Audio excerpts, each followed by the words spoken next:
ఇది మహాభారతం. చిత్తూరు జిల్లాలో ప్రతి సంవత్సరం ఎంతో బాధ్యతగా 18 రోజుల పాటు ద్రౌపదమ్మని కొలుస్తారు. ఈ పవిత్రమైన నేలకున్న ఒకే ఒక నిబంధన, ఎట్టి పరిస్థితిలో ఒక్క రక్తపు బొట్టు కూడా ఈ నేల మీద చిందకూడదు. ఆ అమ్మి పేరు భారతి. ఆ నేలకంట మా చిన్న కూతురు. బంగారంలా ఉండాది. ఏంది పిల్ల నువ్వు ఎప్పుడు ఏదో ఒకటి ఎత్తుకొచ్చేస్తుంటావా? ఏంది, నీకు రాయడం రాదా? చిన్నప్పటి నుంచి చదవడం కూడా రాదు. నా కళ్ళలో నమ్మకం కనిపించడం లేదా? అస్సలు లేదు.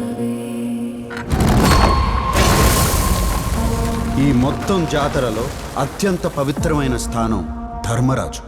ధర్మరాజు అంటే జాతరకే మహారాజు. పిలవగానే వచ్చినందుకు చాలా సంతోషం సార్. బాగా తినేసిపోండి. ఏంది దామోదరా, ఆ నేల మీద రక్తం చిందకూడదా? ఆ వసంత్ గారి వేటకి ముహూర్తం చూడాలి కదా. ఆ పొద్దు నుంచి శ్రీరామాపురంలో అసలు మహాభారతం మొదలైంది.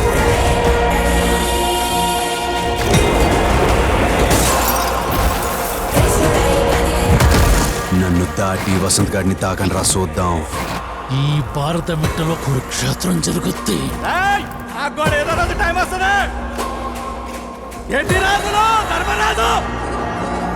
ఒక్కొక్క పాత్ర రంగులు మార్చడం మొదలుపెట్టాయి. ఈ పంచాయతీ నీటి దాకా తెచ్చినందుకు అసలు మీ ఇద్దరిని క్షమించకూడదు. సంవత్సరానికి ఒకసారి వస్తావో, 4 రోజులు ఉండిపోతావు. అట్ట పోయేటప్పుడు మనసుకి ఎంత కష్టంగా ఉంటుందో తెలుసా? భారతి ఏమీ ఆలోచించకుండా నీకోసం వచ్చేసిందిరా. ఇప్పుడైనా నా కళ్ళలో నమ్మకం కనిపిస్తుండదా బంగారం?